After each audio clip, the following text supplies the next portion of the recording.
Cette année, on fait 1 100 000 euros de chiffre d'affaires. Quand il y a 6 ans, on faisait 30 000 euros de chiffre d'affaires. J'ai eu la fibre entrepreneuriale qui m'a poussé à prendre des risques énormes et donc de créer ma propre concession partant de rien. Je me suis endetté pour créer une concession automobile au sud de Lyon. J'avais élaboré une stratégie marketing et commerciale qui m'est propre. Je l'ai mise en place et ça a été une success story. Voilà. Généralement, quand on voit dans le marketing, on voit généralement à la télévision, c'est des grands spots publicitaires, des grosses marques, etc. Comment on le fait au niveau local? Comment ça se passe justement pour pouvoir faire la différence entre des concessionnaires? Alors le marketing, c'est pas seulement la communication. Le marketing, c'est composé d'un marketing mix, ça s'appelle les 4 P. Donc le produit, le prix, le positionnement, donc c'est l'emplacement, et la promotion. Et pour réussir avec un produit, quel qu'il soit, il faut maîtriser ces 4 aspects-là. Parce que si vous en maîtrisez que 3 sur 4, c'est votre concurrent qui bénéficiera de votre travail. Donc moi, j'ai conscience qu'il fallait avancer tout le temps. Et c'est toujours pareil. C'est un vrai conseil, ça c'est vrai que quand on est dans l'action, en fait, qu'il se passe des choses, c'est comme ça qu'on continue. Le jour où on n'est plus dans l'action, le jour où on arrête, bah, c'est sûr qu'au final, après, on meurt, quoi. Bonjour Xavier, je suis très content de vous recevoir sur ce podcast. Vous êtes mon nouvel invité, c'est la première fois qu'on va faire un podcast ensemble. Vous êtes client Eurofiscalis depuis maintenant quelques mois. Donc on va pouvoir partager ensemble, on va pouvoir échanger pendant 40 minutes, 1 heure sur votre vie entrepreneuriale. Je sais qu'elle est assez riche. On ne se connaît pas très bien, donc ça va être l'occasion que je puisse vous poser plein de questions. Comment allez-vous? Bonjour Jérémy, je vais bien, sauf que j'ai des lunettes de soleil parce que j'ai été opéré des yeux. Ok, bon, à part ça, la santé, sinon ça va? Parfaitement bien. Ok, super. Alors, est-ce que vous pouvez vous présenter un petit peu pour les gens qui nous regardent comme ça, il y a un peu plus de contexte et on peut comprendre un peu mieux qui vous êtes. Alors, je m'appelle Xavier Doruaz, j'ai 60 ans j'ai créé mon entreprise, j'avais 27 ans et c'était dans l'automobile. J'ai été concessionnaire automobile pendant 30 ans. À la base, j'avais une petite concession qui est devenue un grand groupe que j'ai vendu il y a 6 ans. Et il y a 6 ans, j'ai la chance sur 3 de mes enfants d'en avoir un qui était entrepreneur, qui avait créé son entreprise quand il était en terminale. Et je suis venu faire donc le business angel, mais j'ai été piégé en tant que père, puisque j'ai été enrôlé dans l'affaire.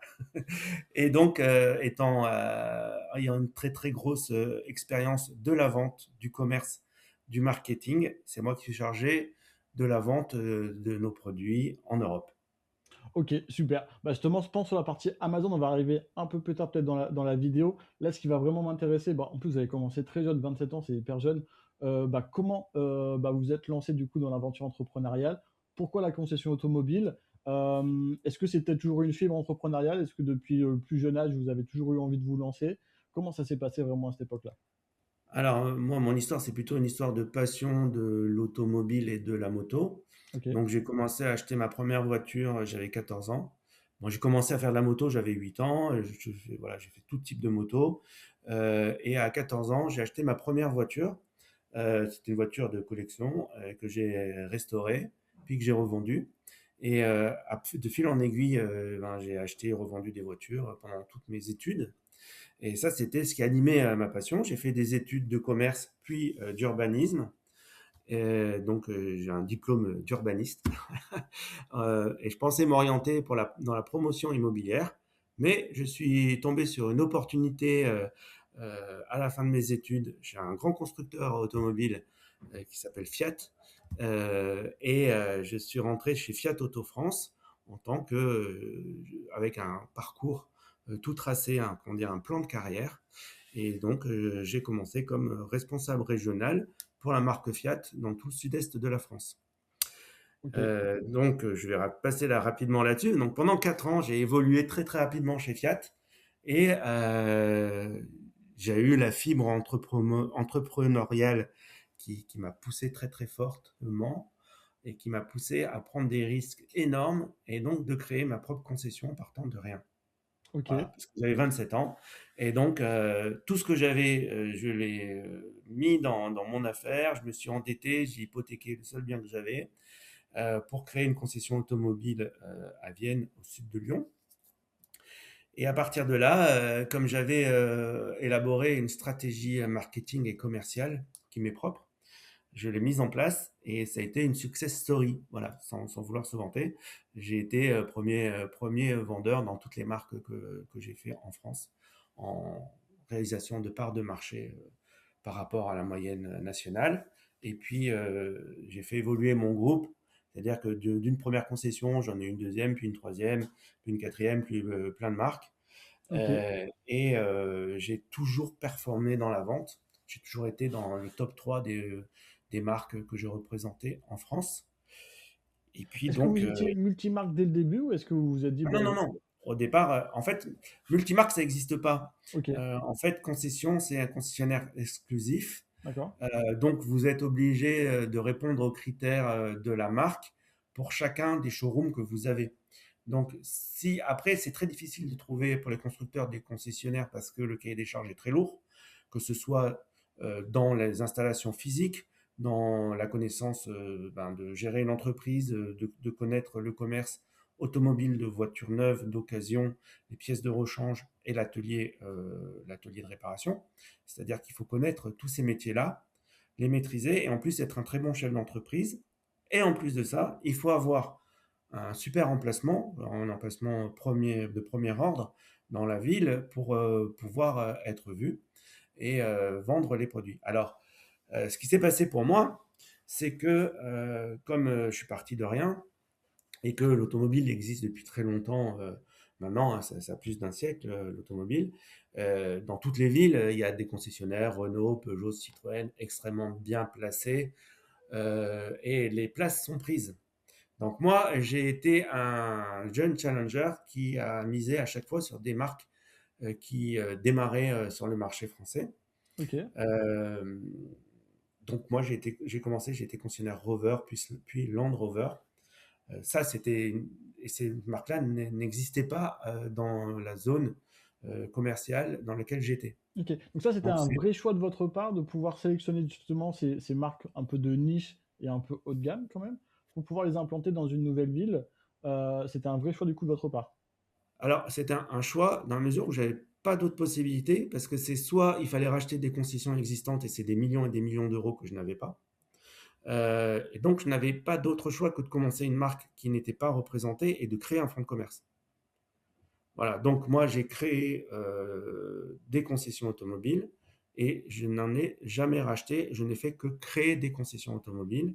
Et par la suite, donc ma première concession c'était Rover, que j'ai revendu 4 ans après, puis j'ai été concessionnaire Honda à Vienne et à Bourgoin-Jallieu, donc là j'avais deux sites de vente, et Saab à Vienne et à Bourgoin-Jallieu.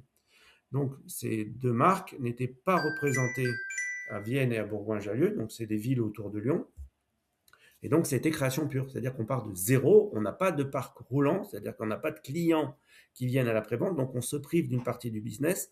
Donc, il faut Tout faire inventer. 90% de son business avec des ventes de voitures neuves. Alors que dans la moyenne, par exemple, un concessionnaire Renault, il fait 60% de son business avec la prévente. Mais Mhm. pour faire de la prévente, il faut avoir ce qu'on appelle un parc roulant, c'est-à-dire avoir des Ouais, tonnes déjà de des voitures qui roulent clients. déjà. Mhm. Donc, si vous n'avez pas de voitures qui roulent, vous ne vendez pas de pièces de rechange, vous n'avez pas de trafic à l'atelier. Mhm. Donc, effectivement, moi, c'était des petites concessions sur des niches de produits très spécifiques, un peu de passionnés, parce que Honda, c'est une marque extraordinaire, parce que Saab, c'était une marque extraordinaire. Je dis c'était parce que la marque a disparu malheureusement. Et j'ai fait ma croissance comme ça, donc en créant, en prenant des risques et en étant super bon dans la vente. Voilà. Ah, justement, ça m'intéresse. Vous m'avez dit que du coup, vous avez des méthodes à vous pour la partie marketing. Ça m'intéresse Oui. justement. Parce que généralement, quand on voit dans le marketing, bon, on voit généralement à la télévision, c'est des grands spots publicitaires, des grosses marques, etc. Comment on le fait au niveau local? Parce que j'imagine que c'est d'être au niveau local que vous avez dû mettre des stratégies en place. Comment ça se passe comment pour pouvoir faire la différence entre des concessionnaires? Alors le marketing, c'est pas seulement la communication. Le marketing, c'est composé d'un marketing mix qui réunit, en fait, il y a quatre, ça s'appelle les 4 P.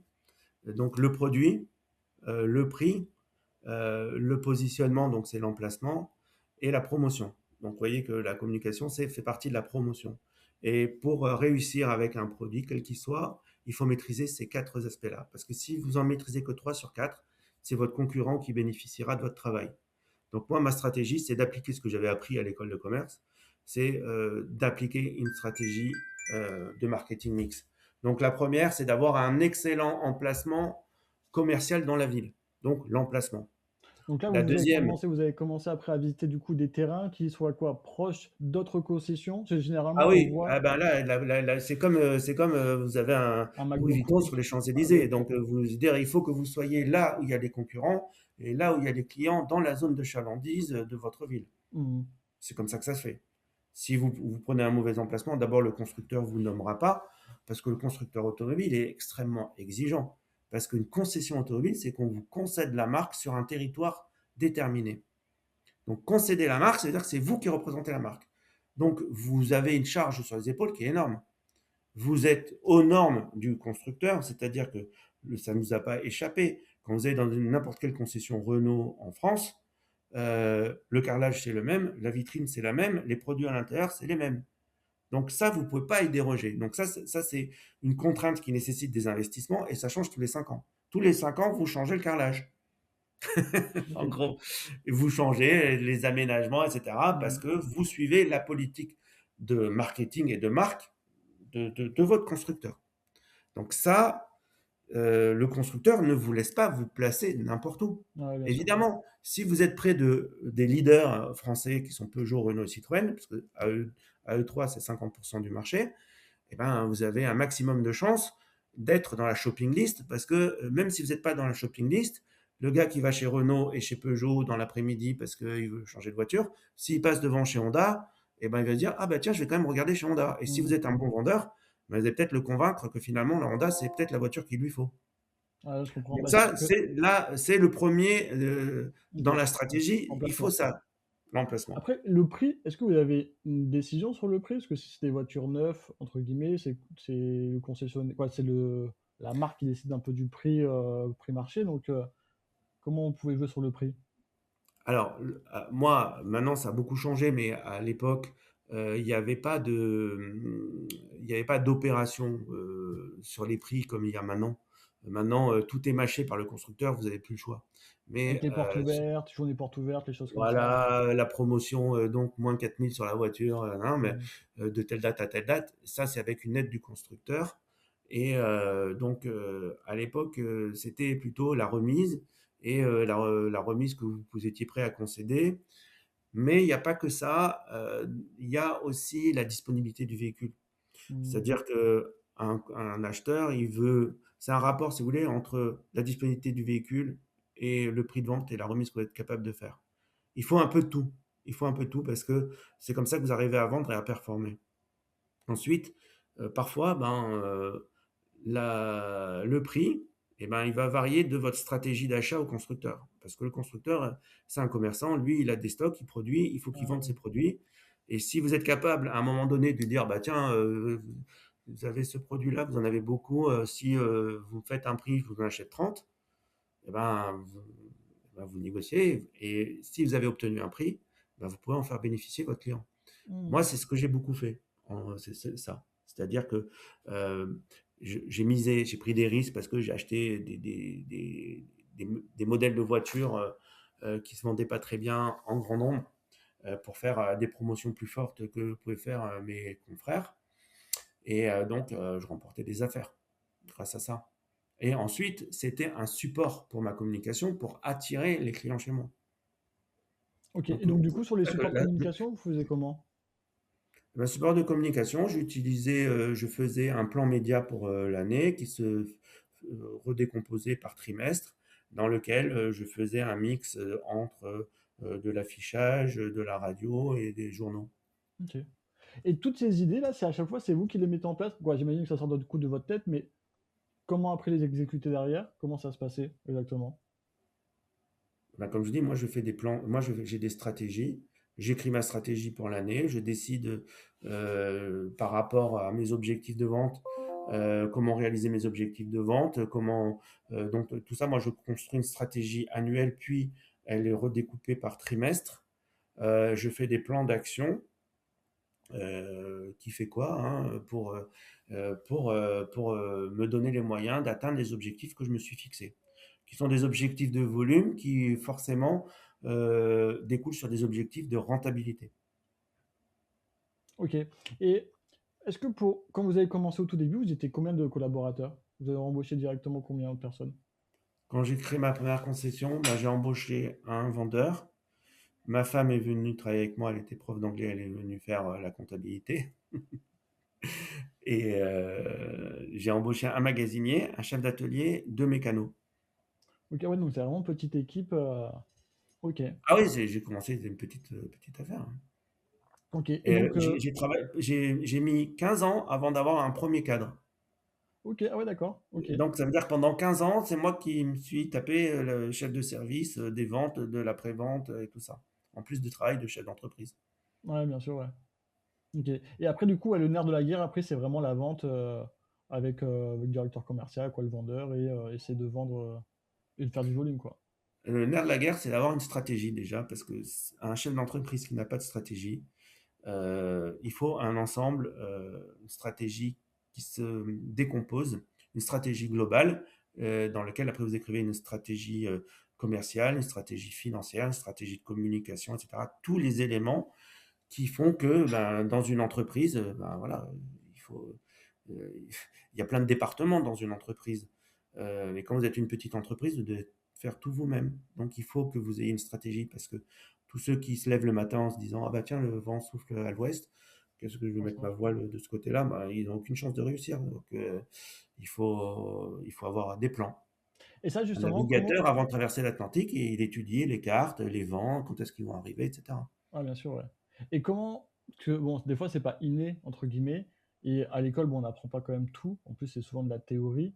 Comment vous avez fait quoi, justement, pour acquérir un peu ces compétences? Alors j'imagine que c'est avec, petit à petit, avec l'expérience, avec le quotidien et cetera, qu'en essayant.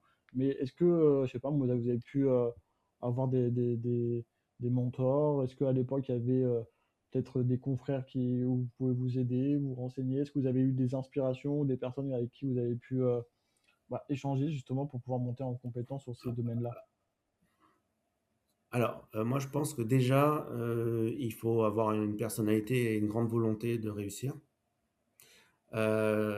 Réfléchir, en amont pour, savoir comment on va faire et quand on n'a pas les solutions, aller, se documenter, aller chercher les solutions. Donc dans ce que vous venez de dire, oui, dès que, il y avait des choses que je ne connaissais pas, j'appelais des confrères ou des amis pour savoir comment eux, ils faisaient, ou je m'orientais vers des gens, qui réussissaient dans certains domaines pour comprendre comment ils faisaient.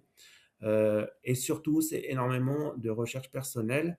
Bon, à l'époque, il n'y avait pas Internet comme on a maintenant, mais il y avait beaucoup de magazines, de journaux, de livres. J'ai lu beaucoup de livres sur la vente, beaucoup de livres sur la stratégie, beaucoup de livres sur le marketing, pour comprendre sur quoi on doit s'appuyer pour pour réussir, tout simplement. Donc, en fait, c'est un enrichissement personnel permanent. Je continue à faire ça d'ailleurs, hein. Mmh. Il faut être ouvert sur le monde, s'intéresser à tous les mécanismes, comprendre l'économie globale, générale, toutes les influences qu'ils peuvent avoir sur le commerce, notamment la fiscalité, notamment en France, qui a des grosses incidences sur l'automobile, avec à l'époque les vignettes, puis après les taxes sur Ouais, les voitures les polluantes, des cartes choses grises, les cartes etc., polluantes. etc. Mmh. Donc il y a des moments, des voitures, elles ont été tuées par la fiscalité française. Parce que dans la loi fiscale, on décide de mettre un malus sur un 4x4 et ben, vous en avez 25 en stock, ben, vous les avez sur les bras. Donc en fait, si vous voulez, c'est une curiosité. Donc ça, c'est ma personnalité. Mmh. De m'intéresser aux choses, de les comprendre, d'anticiper. Moi, c'est l'anticipation. Et pour anticiper, ben, il faut savoir, il faut se documenter, il faut savoir où on va. Comme je vous OK. dis, on ne peut pas aller dans l'inconnu. Ah ouais. Il faut se préparer. Quand on va en montagne, on se prépare. Oui, c'est sûr qu'on monte pas le Mont Blanc, comme ça, en pong, Voilà. ouais, bien sûr. C'est peut-être parce que je suis d'origine de Haute-Savoie que je vous dis ça, mais Et justement, comment on fait pour passer après parce qu'avoir entre guillemets «une concession» et après, passer à l'échelle, avoir une deuxième, une troisième, et cetera. Comment se passe du coup cette transition-là? Est-ce que, c'est beaucoup plus dur? Je sais que alors moi j'avais des restaurants avant et on peut donner un peu cette comparaison. Je sais pas du tout si c'est pareil avec l'automobile, mais d'avoir un restaurant, puis après un 2e restaurant, un troisième. des services traiteurs, etc. Donc les équipes se multiplient, les points de vente se multiplient, et du coup, bah, c'est quand même pas le même job, entre guillemets. Mhm. Comment ça s'est passé pour vous? Comment vous avez réussi à passer en gros à l'échelle et à faire justement cette transition vers plusieurs concessions? Ben alors, c'est la première des choses, c'est la volonté d'aller toujours plus loin, de réussir et d'entreprendre, qui fait que on pourrait effectivement se dire ah bah je suis bien tranquille, j'ai réussi, je peux rester dans mon petit coin pépère. Si on fait ça, on est mort. Donc moi, j'ai conscience qu'il fallait avancer tout le temps. Et c'est toujours pareil. Donc, C'est un et vrai conseil, ça c'est vrai que il faut, moi souvent aussi je me dis, c'est quand on est dans l'action qu'en fait qu'il se passe des choses c'est comme ça qu'on continue. Le jour où on n'est plus dans l'action, le jour où on arrête, bah, c'est sûr qu'au voilà. final après on meurt quoi. Donc, ok, Donc après, en fait, chaque étape est nouvelle. Donc il y a la phase de risque, d'investissement qu'on doit assumer. Mais ce qu'on a construit, il faut que ce soit solide et il faut continuer à l'animer. Donc c'est à soi de s'organiser pour fonctionner comme ça. Je pense qu'avec vos restaurants, vous avez dû faire comme ça. Et imaginer au fur et à mesure comment on peut déléguer. Donc après, on apprend des nouvelles choses parce qu'au début, quand on est seul, eh ben on chapeaute tout. Et après, au fur et à mesure, il faut apprendre à déléguer. Donc après, on rentre dans du management qu'on découvre au fur et à mesure. Là, c'est pareil. Et il faut se documenter, faut éventuellement se former pour apprendre à déléguer, à avoir une méthode aussi avec son personnel. Donc moi, je sais que ma méthode avec le personnel, c'est que j'ai embauché toujours des gens plus jeunes que moi. ok. Je leur ai donné mes méthodes, mes vendeurs. Aujourd'hui, ils sont toujours dans les entreprises que j'ai vendues. C'est des directeurs maintenant. C'est à la base des super vendeurs. Je leur ai donné toute une méthodologie de vente qu'ils ont appliquée. Et après, ils ont leur touche personnelle. Un vendeur, c'est personnel. Donc, la première des choses, un commercial, c'est une façon d'être. On l'a ou on l'a pas. Voilà, c'est comme un artiste. Voilà. Ok. Et vous m'avez dit que vous avez combien de concessions en tout? Jusqu'à 6 concessions, c'est ça? Eh ben, j'avais trois sites, c'est-à-dire Lyon, Vienne et Bourgoin-Jallieu. Et j'avais les marques Hyundai dans les trois sites, Mitsubishi dans les deux sites. Et donc du coup, qu'est-ce qui a été le plus difficile selon vous pour bah, quand justement comme ça quand on commence à scaler, à avoir bah, plusieurs concessions, etc. C'était quoi le plus dur selon vous? Est-ce que c'était bah, pouvoir recruter les bons collaborateurs, pouvoir les manager, tenir la cadence des objectifs et des ventes, tenir la qualité? C'était quoi le plus important, quoi le plus dur pour vous? Ben, le plus dur, je vais vous dire, tout était dur. Donc, moi, je pense que la phase la plus compliquée pour moi, ça a été de recruter des cadres et de déléguer. Ça a été le plus dur pour moi parce que on a toujours peur qu'ils ne fassent pas correctement, etc. Donc, il faut apprendre à lâcher des choses et avoir, voilà. Donc, ça, c'est ça qui a été le plus dur pour moi. Après, le reste, comme vous avez compris que moi, je fais ma stratégie, je fais des plans d'action, etc. Après, ils appliquent mes process. Euh, dans l'application, c'est bon, mais après, il faut avoir les bonnes personnes. Voilà, Ouais, c'est l'humain. moi, aujourd'hui, ça reste vrai. C'est-à-dire que la plus grosse difficulté que j'ai eue, c'est m'entourer des bonnes personnes. Et il faut s'entourer des bonnes personnes. Sinon, ça rate, quoi. Bah, c'est vrai que nous, c'est un peu la même chose aussi dans notre cabinet. Euh, c'est ça le plus dur, c'est de pouvoir après, quoi. On essaie de transmettre un petit peu bah, nos méthodes de travail, les valeurs que la société veut porter, l'exigence qu'on veut avoir aussi avec nos clients, etc. Et c'est vrai que des fois, c'est pas facile accepter que, entre guillemets, ça peut être moins bien fait quand c'est d'autres personnes qui peuvent le faire, ou que la personne peut se tromper aussi parce que, bah voilà, quand on essaie de commencer à déléguer, surtout au début, et que bon, bah, il faut qu'ils se montent aussi en compétences, qu'ils comprennent aussi comment, bah, on a envie que ça soit fait, etc. Bah, c'est vrai que bah, ça prend des fois un peu de temps. Il faut savoir accepter que bah, des fois le job il sera entre guillemets un peu moins bien. Donc je peux comprendre que ouais, c'est vrai que souvent c'est ce qu'on dit hein, dans les entreprises, le plus dur c'est l'humain, pouvoir s'entourer des bonnes personnes. Quand on les a, faut pouvoir les garder parce que et justement, faut pouvoir leur faire confiance pour pouvoir les faire progresser. Et justement, c'est à ce moment-là où bah, ça devient aussi génial parce que généralement, ils apportent des choses en plus ou deviennent des fois meilleurs que nous sur certains domaines et certaines choses. Et donc, c'est vrai que c'est là où tout l'ampleur peut prendre vraiment quelque chose. Donc, ouais, je peux comprendre que ce soit l'humain qui peut être dur après quand on commence vraiment à faire du volume et à scaler. Euh, ok. Mais par contre, que je peux vous rajouter, c'est que quand vous y arrivez, parce que moi j'ai réussi à avoir trois des jeunes vendeurs que j'ai formés, qui étaient avec moi, que j'ai fait, finalement c'est eux que j'ai choisis pour nommer chef des ventes, puis après ils ont été directeurs de concession. Quand vous êtes avec eux et que vous atteignez tous vos objectifs et que machin, mais c'est fantastique. Vous êtes content, vous êtes une équipe. On a fait des trucs, on était, ils ont, tous les trois là, ils ont, ils en pleurent encore tellement ils ont été heureux, quoi. Parce que, si vous voulez, c'est vous réalisez quelque chose ensemble. Ouais, c'est sûr. Ouais. Et ça, c'est bien. Non, j'ai eu des difficultés par contre dans la prévente parce que j'ai pas réussi à faire la même chose dans l'atelier parce que bah, moi je suis pas un mécanicien, je suis pas voilà, je connais la mécanique, je connais pas mal de choses, mais euh, c'est un autre monde. En fait, si vous voulez, la difficulté dans concessionnaire automobile, c'est qu'il y a trois métiers. Il y a ce métier de vente, il y a ce métier d'après-vente, donc d'atelier, c'est de la main-d'œuvre, c'est un artisanat, et puis il y a le métier de pièces de rechange. Voilà. Et je connais peu de concessionnaires qui sont performants dans les trois domaines. Parce qu'il y a toujours un concessionnaire, celui qui vient de l'après-vente, parce qu'il y a des concessionnaires qui ont été des mécaniciens, qui ont une petite, qui ont monté, qui sont devenus agents, qui ont après ont monté leur affaire, mais eux, ils ont des difficultés dans la vente, la relation client pour la vente, parce qu'ils sont de l'après-vente. Voilà.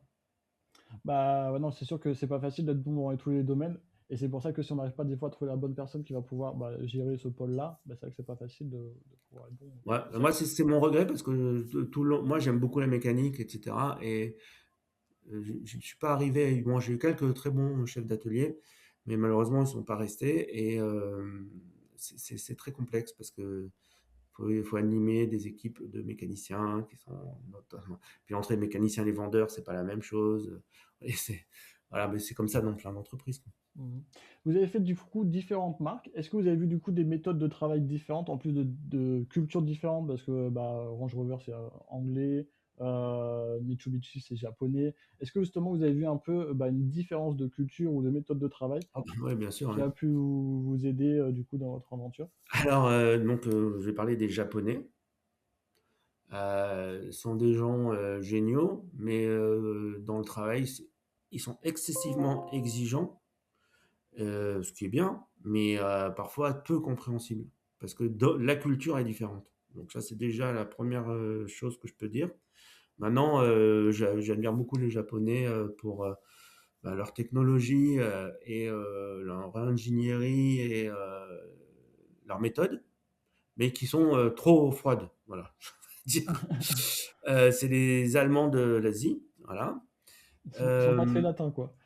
Donc non, pas cette chaleur euh, latine qu'on pourrait nous avoir. Ok. voilà. Après, moi, j'ai travaillé beaucoup avec les Coréens puisque j'ai été troisième concessionnaire en France pour Hyundai en volume. Pas moi, je veux dire troisième en volume. Mhm. C'est-à-dire, moi, j'étais devant Marseille, Bordeaux, etc. Donc, c'était très, très grosse performance. Je suis allé plusieurs fois en Corée. Je trouve que les Coréens, c'est des gens très très bien d'ailleurs et ils démontrent leur pays il a explosé ces 30 dernières années, hein. Ils ont le pouvoir d'achat, etc. L'enseignement, tout. C'est vraiment un pays qui s'est révolutionné, quoi. Et ils ont des produits. Hyundai aujourd'hui, il n'y a pas que l'automobile, c'est le premier armateur au monde, c'est le premier fabricant de matériel de travaux publics, c'est énorme. Et Hyundai, c'est le seul constructeur automobile qui produit son acier. Quand vous allez dans une usine Hyundai, vous avez à l'entrée des rouleaux d'acier produits par eux-mêmes, et à la fin, vous avez une voiture qui sort toutes les 2 secondes. Fini. Sur des chaînes de production entièrement robotisées, etc. Bah, l'Europe fait pas le poids. Enfin, je sais Bah, pas. ça me donne une Enfin, super transition du coup. J'aimerais bien avoir votre avis un petit peu, parce que comme vous connaissez très bien du coup l'automobile, sur un petit peu ce qui se passe concrètement aujourd'hui on s'en rend bien compte qu'aujourd'hui, l'industrie européenne de l'automobile, c'était notre fleuron pendant des décennies et des décennies. On voit très bien que le marché est un peu en train de se retourner avec surtout les marques chinoises qui arrivent. Est-ce que vous pouvez me donner un peu votre avis là-dessus? J'imagine que vous devez suivre du coup quand même bien l'actualité là-dessus, donc bien avoir votre Alors, avis. je tiens à dire que moi, je ne fais pas de politique, mais malheureusement, l'explication que je vais donner, elle est politique. Ok. C'est-à-dire que on est l'unique. Enfin, il y a trois grandes puissances, les États-Unis, la Chine et l'Europe. Et aujourd'hui, on est la seule puissance qui ouvre son marché, qui se protège pas. Donc, on voit bien tout ce qui se passe. Les Chinois, ils protègent leur marché. Les Américains, ils protègent leur marché. On va pas rentrer dans le détail, mais nous, on ne protège pas notre marché. Et pire que ça, on ouvre le marché. Quand la Commission européenne décide qu'en 2030, il n'y aura plus aucun véhicule Thermique. thermique, qu'il n'y aura que des véhicules électriques, et qu'on ne maîtrise pas cette technologie en Europe, quand même, c'est un crime. Je veux dire, on a une industrie ancestrale qu'on a créée, on est à l'origine de l'automobile, c'est l'Europe. On maîtrise parfaitement tous les constructeurs, allemands, français, italiens, anglais, etc. Et notre Commission européenne décide de ne pas tenir compte de ça. Alors que les Chinois étaient arriérés de l'automobile, ils n'avaient rien. Qu'est-ce qu'ils ont fait? D'abord, eux, c'est des très bons industriels, copieurs. Donc, toute leur voiture, c'est un mélange de plein d'éléments qu'ils ont copiés. Et ils maîtrisent pas. Recherche et développement, ça coûte extrêmement cher. Ce qui fait la valeur d'un constructeur, c'est sa capacité à faire de recherche et développement. Donc, tous les industries automobiles européennes ont fait de recherche et développement pour diminuer l'émission de CO2 sur les moteurs thermiques. Donc, gasoil, essence. Et on est arrivé à faire des merveilles, à avoir des voitures Ouais, essence diesel qui ou consomment ouais, 3 litres, qui émettent très peu de CO2, des petites voitures citadines. Voilà, 3 litres au 100. 3 litres au 100. Il y a- on est arrivé à plein de choses. Du diesel. Diesel consomme 2 litres. Donc, on a une maîtrise totale. On n'a fait pas de recherche et développement sur l'électrique. Et eux, eh ben, eux, ils ont fait l'électrique parce qu'ils se disaient qu'eux, ils ne maîtrisaient pas. Donc, ils ont sans jeu de mots, court-circuité le marché. Et en fait, eux, ils ont développé une technologie en recherche et développement, une technologie sur l'électrique, et ils sont allés très vite. Et nous, on n'a pas les moyens de continuer, on n'a pas les moyens de faire la transition. On fait la transition en catastrophe parce que la Commission européenne a décidé de ça. Ben, on se tire dans le pied, qu'est-ce que je vous dise? Bah, non, c'est sûr que en plus, vraiment, on s'en aperçoit vraiment, c'est que maintenant les marques chinoises arrivent sur le marché européen. On en voit de Ouais. plus en plus dans le parc automobile. En plus, maintenant, c'est vrai qu'à l'époque, ils copiaient énormément. Aujourd'hui, ils commencent à innover. Mm. Ils commencent à devenir du coup même bons sur la partie innovation, sur la partie aussi qualité produit. On s'aperçoit que les véhicules coûtent très peu cher et sont de très bonne qualité. Et quand bah, ils vont ensuite inonder le marché européen sur ce type de véhicule, bah, on sait très bien que le consommateur, ce qu'il va regarder, ça va être la qualité du produit, mais surtout le prix. Et après, bah, un choix entre concrètement une marque française, Renault ou Peugeot, et une marque chinoise, bah, on va peut-être avoir en gros une voiture deux fois moins chère avec la même qualité de produit. Donc après, Non, mais consommateur. c'est la faute de la Commission européenne, excusez-moi. Ah, mais À ça l'époque, c'est sûr. dans les années 80, il y avait un quota pour les voitures japonaises qui était technologiquement nettement supérieur aux voitures européennes dans la technologie pure mécanique et les vitres électriques, la direction assistée, la climatisation, etc., qui était pas de série sur les voitures en Europe et qui arrivaient à un prix compétitif. Ben, qu'est-ce qu'ils ont fait? Il y a un quota, 1%. 1% pour les voitures japonaises sur le marché européen. Voilà. Donc les Japonais, ils n'ont pas pu se développer. Là, ils rigolent, les Chinois, il n'y a pas de quota. Ils arrivent, sont moins chers, et en plus, ils ont bénéficié des aides de l'État à la transition Ah, écologique. ouais. Donc, ben, je suis désolé, moi, vous me demandez mon avis. Encore une fois, je ne fais pas de politique, mais nos dirigeants européens, et donc tous les dirigeants de tous les pays européens, puisqu'ils l'ont cautionné, ont tué leur propre industrie. Ah, bien sûr, ouais. Bien sûr. Et du coup, est-ce que vous voyez un peu une tendance qui va arriver sur l'avenir? Est-ce que c'est un truc qui vous intéresse? Vous vous renseignez encore aujourd'hui? Est-ce que vous Pas trouvez du tout, pas du tout, non? non. Parce que maintenant, je suis passé à autre chose. OK. Puisque moi, j'ai vendu mon entreprise, puisque mes enfants n'ont pas voulu, sûrement parce qu'ils ont dû voir la masse de travail, C'était de stress, d'angoisse, parce que quand vous avez des stocks de millions de voitures et que vous avez des échéances tous les jours de 200 000 euros, 300 000 euros, il faut le vivre, hein. ah, j'imagine, ouais. Voilà, donc mes enfants, ils n'ont pas voulu prendre ma suite. Et comme je vous ai dit, un de mes enfants, lui, a créé sa propre entreprise. Et moi, je lui fais bénéficier de mes moyens financiers et de ma connaissance commerciale pour le développement de la marque. Bah, parfait, ça me donne une super transition du coup pour arriver maintenant sur cette marque-là sur Amazon. Est-ce que vous pouvez me parler un peu plus du coup de cette marque? Comment ça s'est passé du coup ses débuts, bah voilà, lancer son entreprise? Mais il a commencé très très jeune aussi, comme vous. Bah, comment ça s'est passé? Je sais qu'en plus il est au Cambodge, je crois. C'est ça. Donc voilà, si vous pouvez me raconter un petit peu l'histoire de la marque.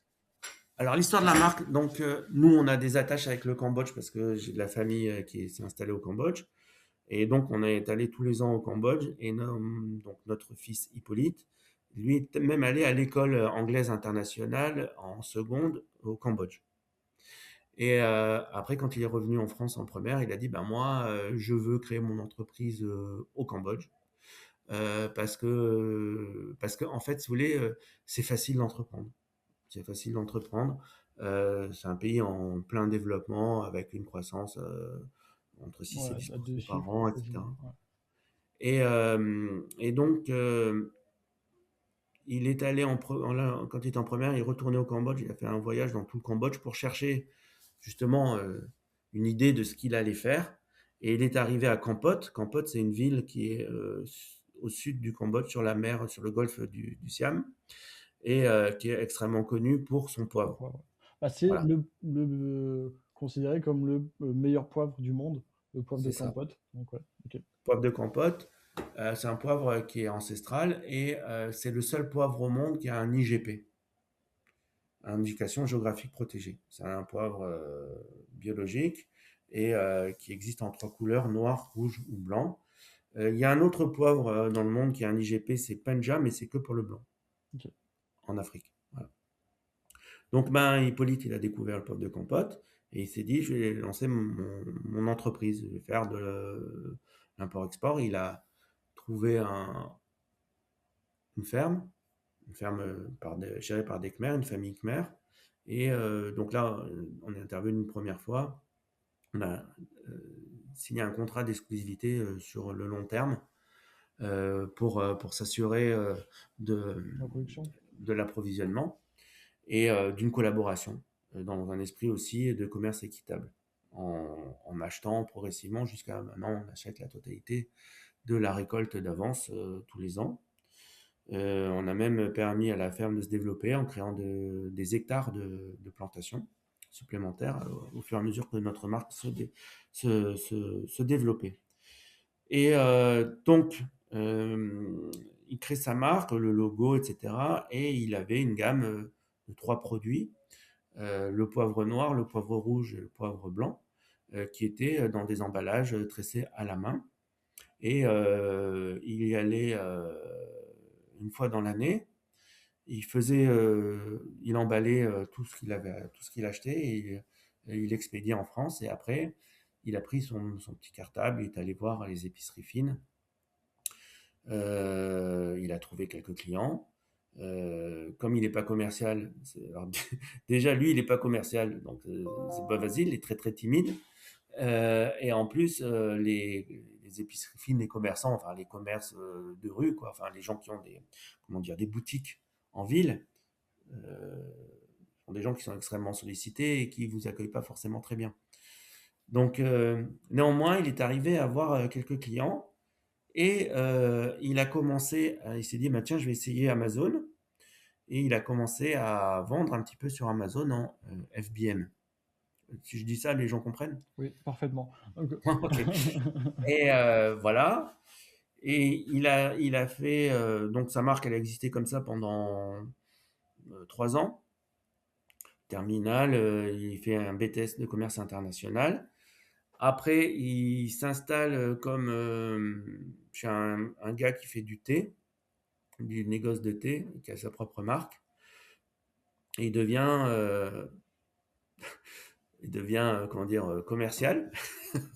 Je rigole parce que c'est pas du tout Le profil? le, le profil. Et le deal, c'est que on lui donne un portefeuille un peu pourri de clients pourris du thé. Enfin, quand je dis pourri, c'est-à-dire que c'est pas des bons clients. Mmh. Et il peut en même temps proposer Sympa. son poivre. Donc, et finalement, il a énormément travaillé le truc du thé.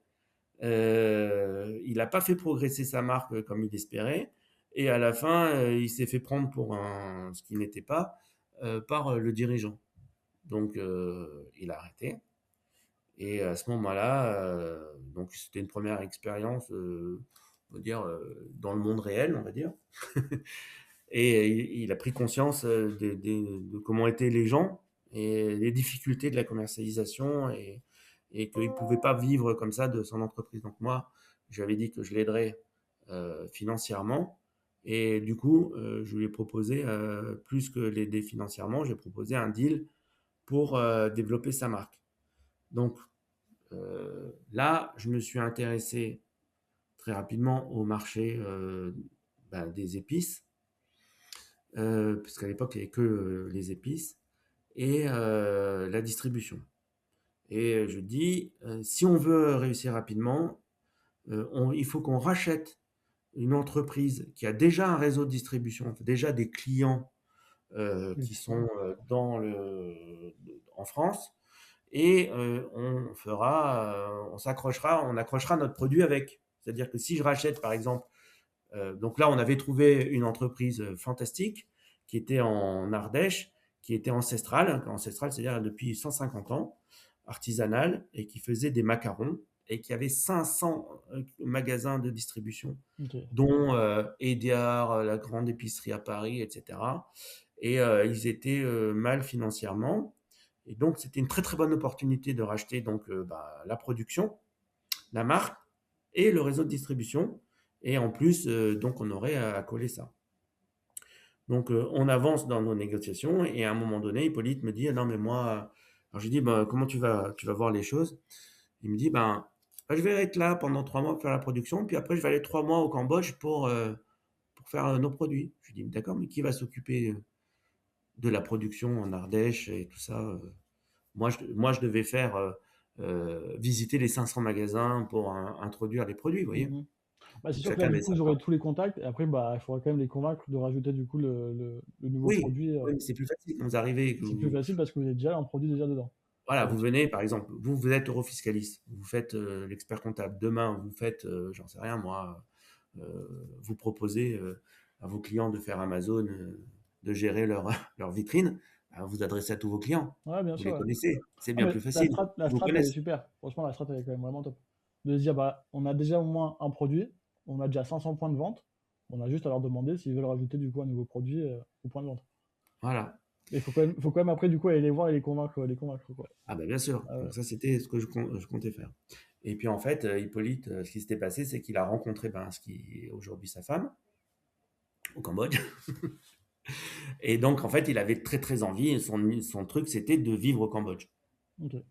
Donc je lui dis, ok, hein, c'est ta vie, je comprends, mais du coup, cette pépite qu'on a trouvée là, on va pas pouvoir aboutir parce que moi, j'ai vendu mon entreprise où j'avais de nombreux salariés. Ah, c'est pas pour replonger dans un métier qui est pas le mien, loin de chez moi, parce que c'est à 2h30 de chez moi. Non, c'est pas possible. Donc, il faut qu'on trouve une autre solution. Et du coup, je lui ai proposé. Je lui ai dit, l'autre solution, c'est de partir à zéro, enfin, au niveau où on en est de la marque, qui n'était pas très élevé, puisqu'il n'y avait que 3 produits, et de construire complètement la marque.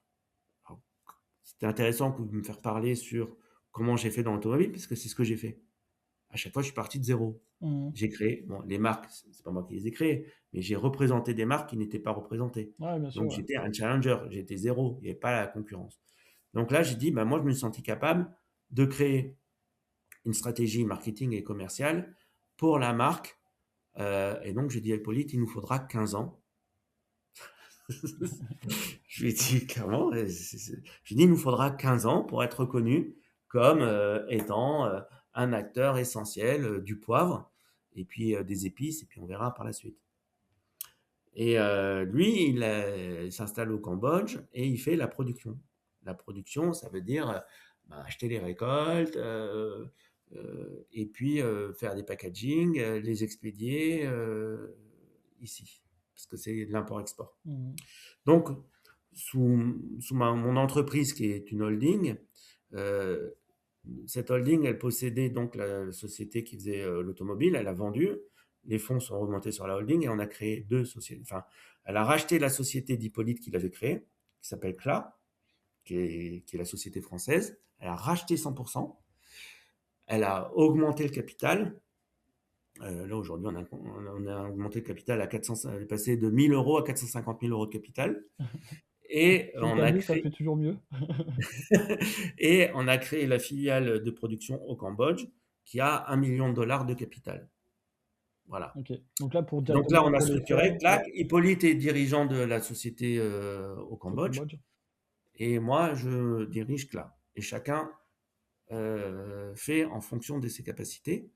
Et Hippolyte, il est excellent dans la production, Gérer les dans le équipes là-bas sourcing. et ok. Hein, voilà. Et donc du Les- coup, vous, comment vous êtes arrivé à se dire, bah vas-y, on se focalise du coup sur Amazon. Parce que du coup, c'est vous qui gérez du coup toute la partie distribution du coup en Europe. voilà, je vais vous expliquer Ah, vas-y, j'ai si on a le hâte. temps. Alors, moi, du coup, là, j'ai mis 6 mois. Vous avez compris que moi, je ne peux pas partir sans un plan. C'est ça que j'aime bien, c'est que on voit que déjà, vous aimez déjà bien essayer de réfléchir à des stratégies, à essayer de se dire, bah tiens, on pourrait mettre ça en place, et après d'essayer de le mettre en place. Donc, hâte de comprendre. Donc, moi, j'ai mis 6 mois à sortir mon plan parce que je ne connaissais pas l'alimentaire. On s'est dit avec Hippolyte, puisque moi, j'ai rebondi sur tous les éléments qu'il m'a donnés, hein.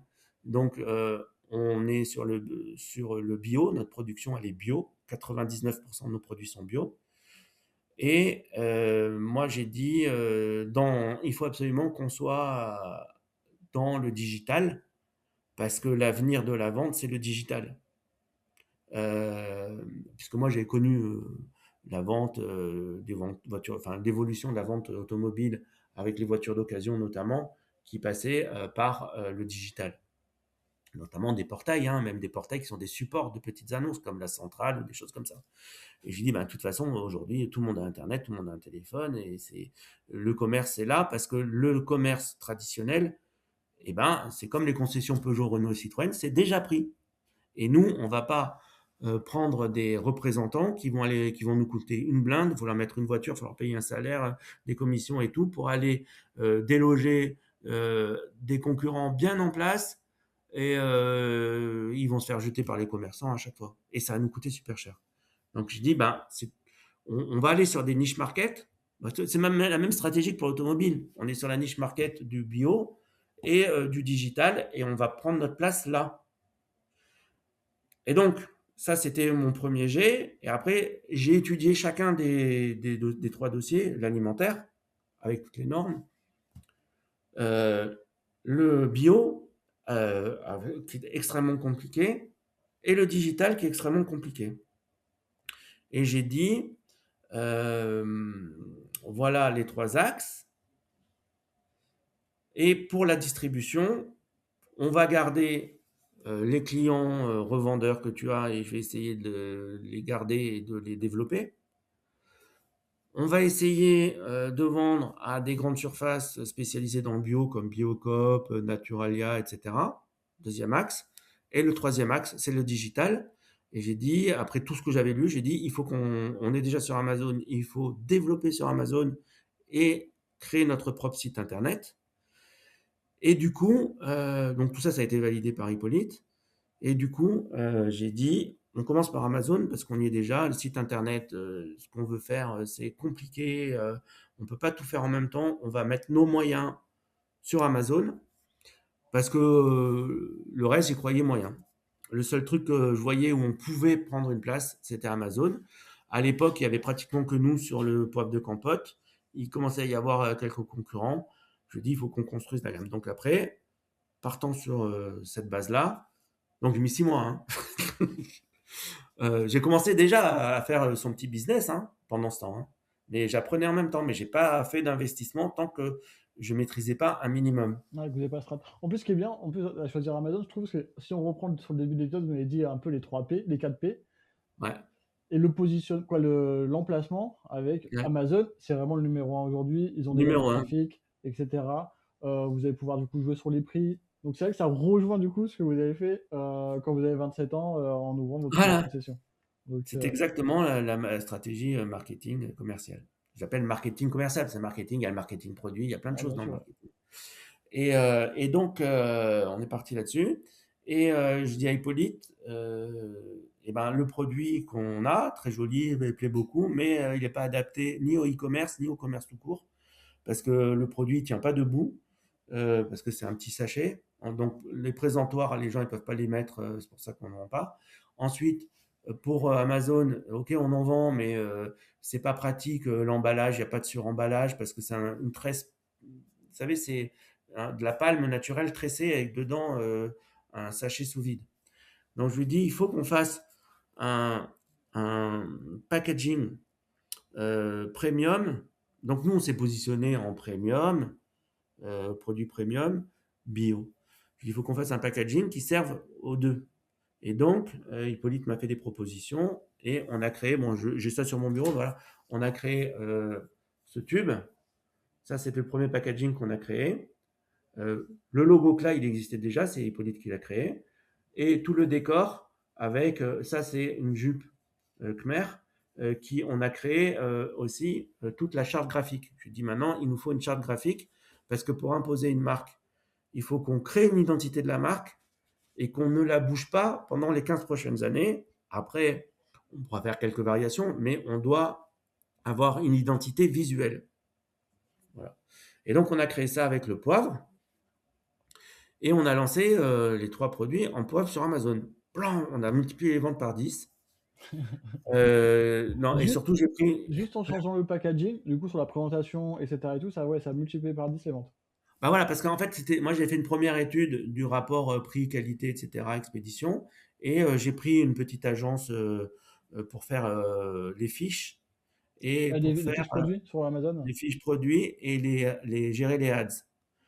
Parce que moi, je considère que ça, c'est du travail de professionnel. Moi, je pouvais pas tout faire. Euh, et donc, voilà. Donc là, il y a eu un premier bond en avant. Et là, du coup, on a investi pour créer des nouveaux produits. Et on a fait une gamme d'épices. Donc, toujours sur ce même format, en tube. Euh, donc, clou de girofle, anis étoilé, noix muscade, le gingembre, le Toujours curcuma. produit au Cambodge. Toute la production au Cambodge. Hippolyte, il fait la production. Et voilà. Et en même temps, on a fait des grands formats pour les pros, mais qu'on a vendu sur Amazon aussi. Ok. Donc, le petit format a eu un grand succès. Le grand format sur Amazon, le grand format, moins. Après, on est passé dans la phase multiplication des pays sur Amazon. Ouais. Donc, on est passé, grâce au pan-européen, à toute l'Europe. Et on a multiplié nos ventes. Et puis, on a étendu la gamme, on a fait une gamme de thé. Pareil. Voilà, ça, on a fait des gros investissements. Parce qu'à chaque fois qu'on lance un produit, il faut créer un packaging. Il faut Le le design. commander à 50 000 exemplaires. Donc, il ne faut pas se planter. Ensuite, faut mettre le produit dedans. Donc, il faut acheter le produit. Alors, nous, en plus, à la base, on est au Cambodge, mais on a Hippolyte, il a sourcé dans toute l'Asie. Donc, on a des producteurs au Vietnam, au Sri Lanka, en Chine, au Népal, etc., en fonction de la spécificité des produits. Donc là, on a multiplié le business plan avec des échecs, mais avec aussi des réussites. Et à un moment donné, je me suis rendu compte de la saturation. J'atteignais pas mes nouveaux objectifs avec ce packaging-là. Donc, on a introduit un packaging en ayant appris. Donc, ça a pris 6 ans, tout ça, hein. Ok. Ça a duré 6 ans, l'évolution.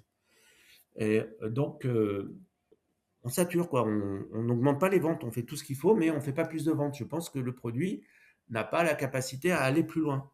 Donc, j'ai fait une étude extrêmement sérieuse de tous nos concurrents et j'ai compris pas mal de choses sur, à ce moment-là, le marketing produit, c'est-à-dire le positionnement prix, grammage, rentabilité par rapport au Prime d'Amazon. Oui, parce que j'ai oublié de dire, c'est que moi, je suis passé tout de suite au Prime.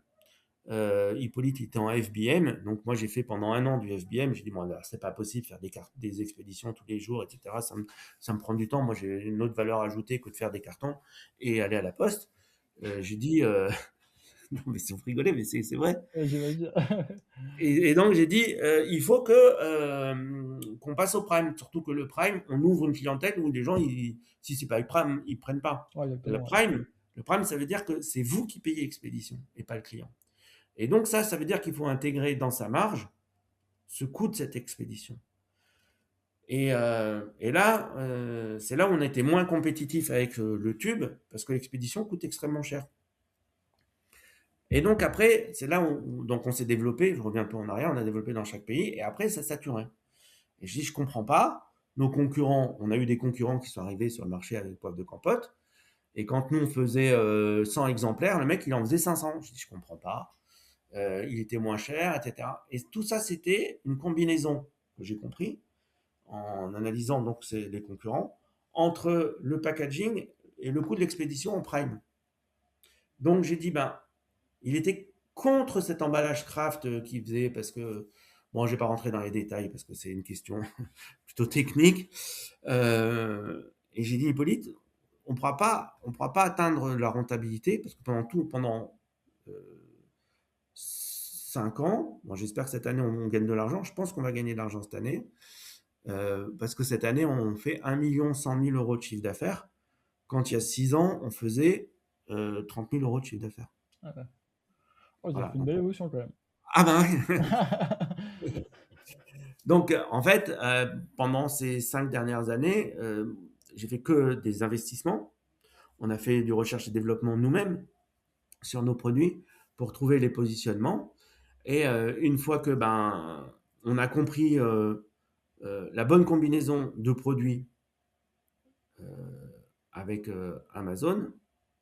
Parce qu'en On gros, a réinvesti sur des gros volumes. Oui. la problématique que vous avez sur Amazon, c'est quoi? C'est que le packaging, en fait, il prenait trop de place et donc ça vous coûtait trop Ouais, cher après en stockage et en envoi, ouais, etc.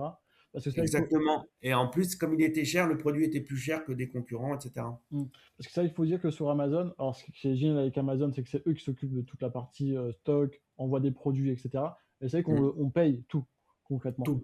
Donc, il faut pouvoir avoir un packaging qui est voilà, hyper optimisé en termes de volume, d'espace, etc. pour justement payer le moins possible. Faut pas envoyer d'air, concrètement. Faut pas qu'il y ait de, et c'est vrai que des fois, en changeant un tout petit peu le packaging, ça peut gagner des points de marge vraiment sur notre produit. Donc c'est vrai que la partie packaging, stockage, poids, etc. a une grande incidence sur la marge qu'on peut avoir du coup sur notre produit. Donc, ouais, Surtout sur des produits à 10 euros, quoi. ouais, exactement, exactement. Un produit à 10 euros, le transport, là, par exemple, moi, j'ai un produit comme ça qui fait 5,90 €, je ne peux pas le mettre sur Amazon parce que euh, le Prime me prend 4,90 € de livraison. Donc, ça veut dire que Ouais, rien. je perds de l'argent. Donc, ça, c'est pas possible. Ce produit-là, il n'est pas allé sur Amazon. Donc, après, ça nous excluait des produits, il y avait plein de choses. Donc, on a résolu le problème en réorganisant complètement notre gamme. Et là, je vous assure que ça, c'était un très gros investissement de refaire toute notre gamme de packaging, parce que comme je vous dis, pour être rentable, il faut en commander beaucoup. Mhm. Parce que si vous en prenez 200, ça coûte super cher, Ouais. quoi, Ouais, 200 dès que euros. vous en prenez 50 000, bon, si vous en prenez, je sais pas moi, si ça coûte Voilà, 1 € même le packaging, vous en voilà, prenez 50 000, ça coûte 50 000 euros. Donc c'est sûr que voilà. ça revient vite cher. Et donc, on a fait des essais avec le poivre de Campote, ça a marché. Donc on a relancé une gamme avec un packaging différent qu'on a après fait évoluer du 100 grammes, du 200 grammes, du 500 grammes. On a toujours nos tubes qui sont toujours au même niveau de vente parce que en fait ce tube c'est un produit premium alors que l'autre produit c'est un produit pour tout le monde. Et en fait on a vendu nos sachets comme étant la recharge du tube. C'est-à-dire que le tube, vous pouvez l'ouvrir, une fois que vous avez fini, vous achetez le sachet de recharge et vous le rangez, qui est économique. Donc ça a donné des arguments supplémentaires pour la vente. Et, euh, et donc après, on a eu un problème avec Amazon, c'est que ils ont exclu l'alimentaire du pan-européen. Ouais, du Prime. Alors là, ça a été un tournant très difficile à vivre parce que là, moi, je me dis, bah, ça y est, c'est la fin et tout ça. Et je m'y suis quand même mis et c'est complexe parce qu'Amazon ne nous donne pas les éléments. Pour être compétitif, on fait du stockage local chez Amazon.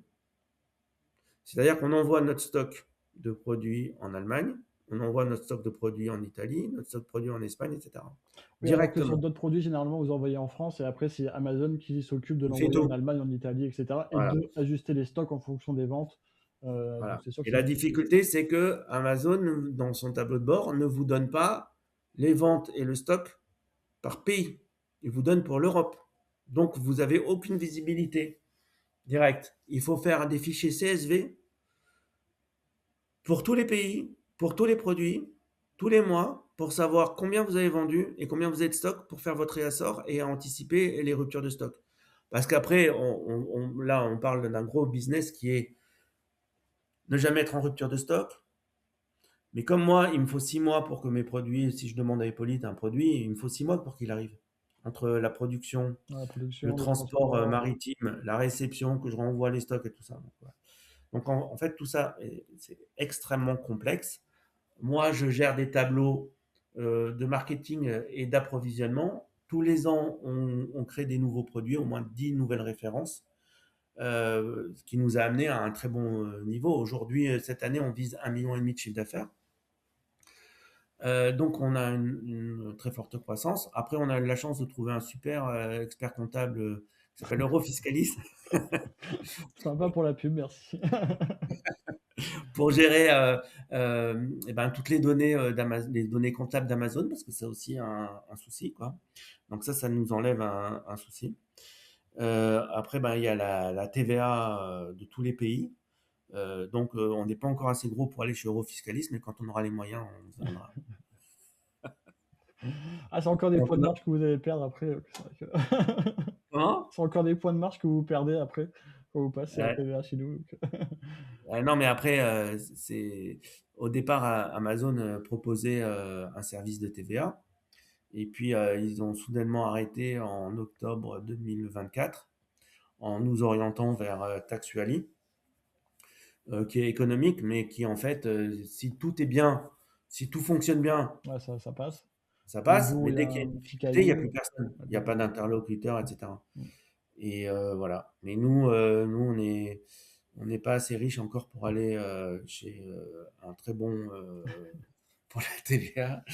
Mais on viendra hein, parce que il faut qu'on ait, comme je vous ai dit dans l'introduction, on va dire, il faut savoir s'appuyer sur de bons partenaires ou des bons collaborateurs si on veut aller plus loin. On ne peut pas aller plus loin en ayant des mauvaises fondations. Ah, bien sûr. Ok, et donc, entre votre vie avant, pour la partie concession, beaucoup de collaborateurs, gros chiffre d'affaires, quand même une grosse pression avec des fournisseurs, des choses comme ça, c'est quand même une autre vie concrètement que Amazon. Parce que j'ai quand même d'autres problématiques. Euh, Est-ce que vous aurez pensé que c'était quand même aussi compliqué quand même Amazon aujourd'hui? C'est quoi un peu votre avis sur ce business-là? Quel conseil vous pouvez donner à ceux qui nous écoutent et qui veulent peut-être se lancer sur Amazon?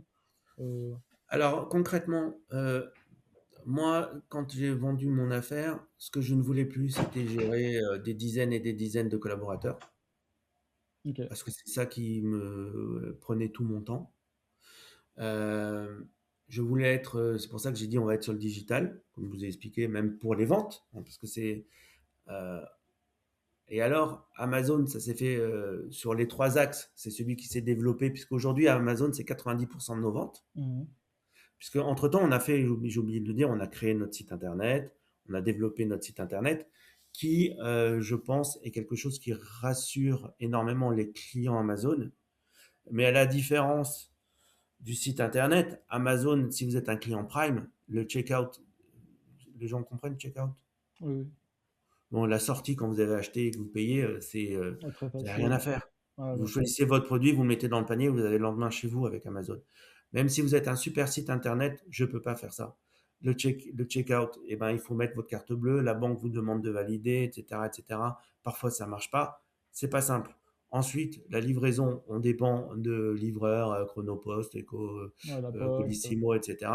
Les clients, les trucs, le service client, c'est nous qui devons le gérer, alors qu'Amazon gère le service client.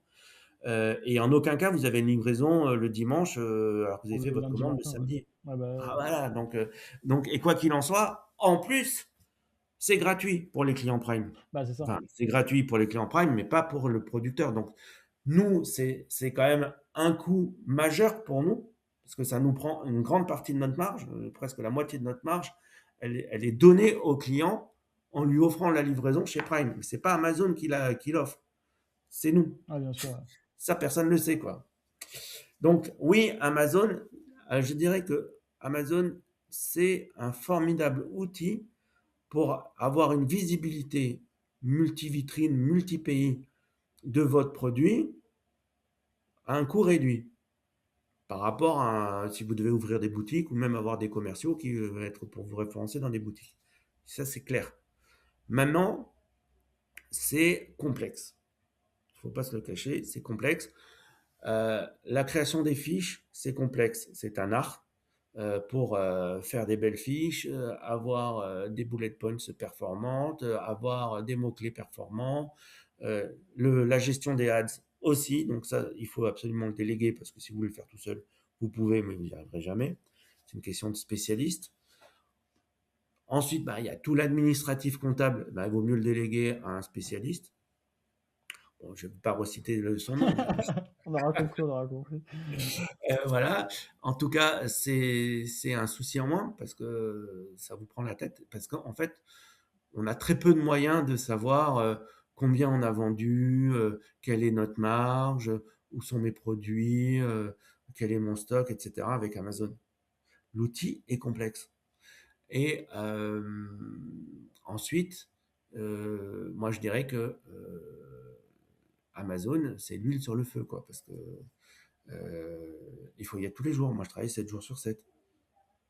Voilà. C'est pas de tout repos. C'est pas Amazon qui vend pour vous. Amazon vend pour vous si vous faites tout ce qu'il faut pour qu'Amazon vende correctement. Voilà, donc il faut faire les études de concurrents. Il y a un concurrent qui peut arriver. Il y a votre fiche, elle peut avoir un problème, elle peut être supprimée pour une question X ou Y de normes. Et des normes, il y en a plein. Les normes européennes, c'est complexe. Il faut faire des trucs multi-pays. Il faut faire un produit imprimé en multilingue si vous voulez être présent dans tous les pays, sinon vous n'y êtes pas, etc., etc.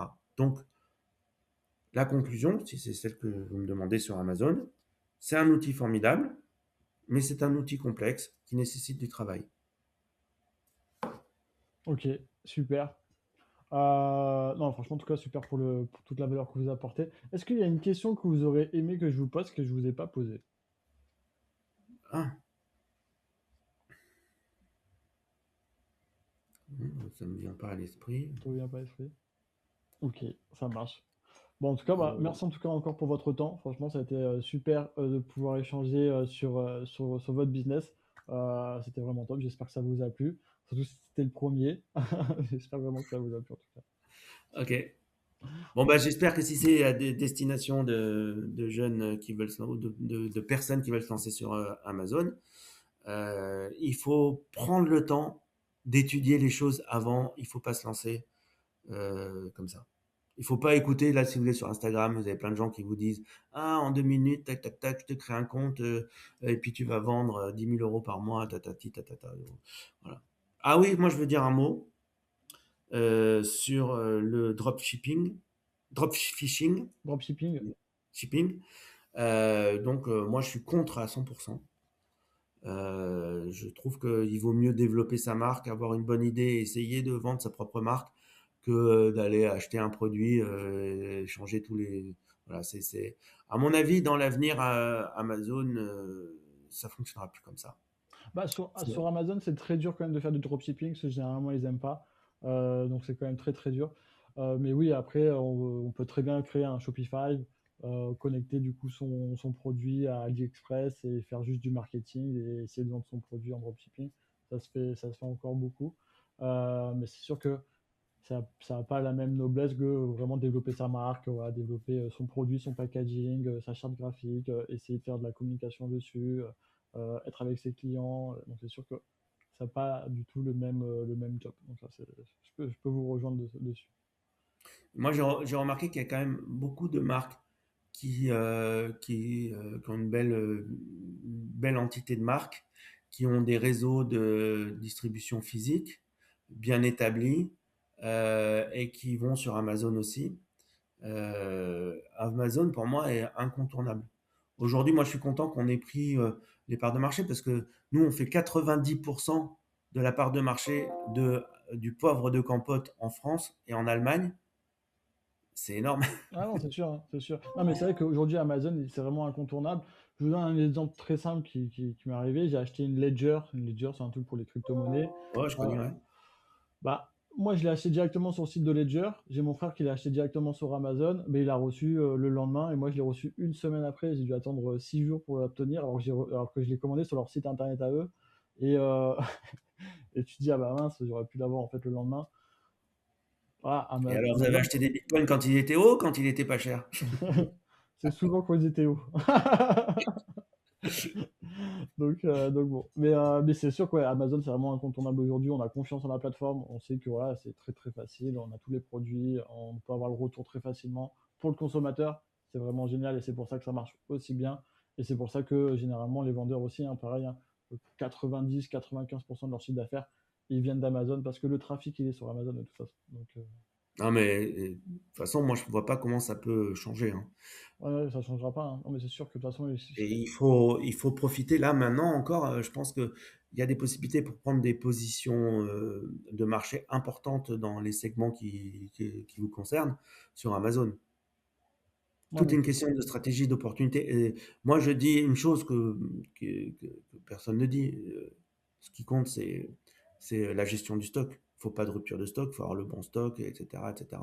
Euh, une fois qu'on a fait tout le positionnement marketing de commerce, il y a le marketing produit avant, le marketing de commerce, le marketing propre à Amazon, comme j'ai expliqué sur l'emballage, etc., qui est c'est une espèce de marketing parce que c'est c'est révolutionnaire. Vous êtes un client Prime, vous ne posez aucune question.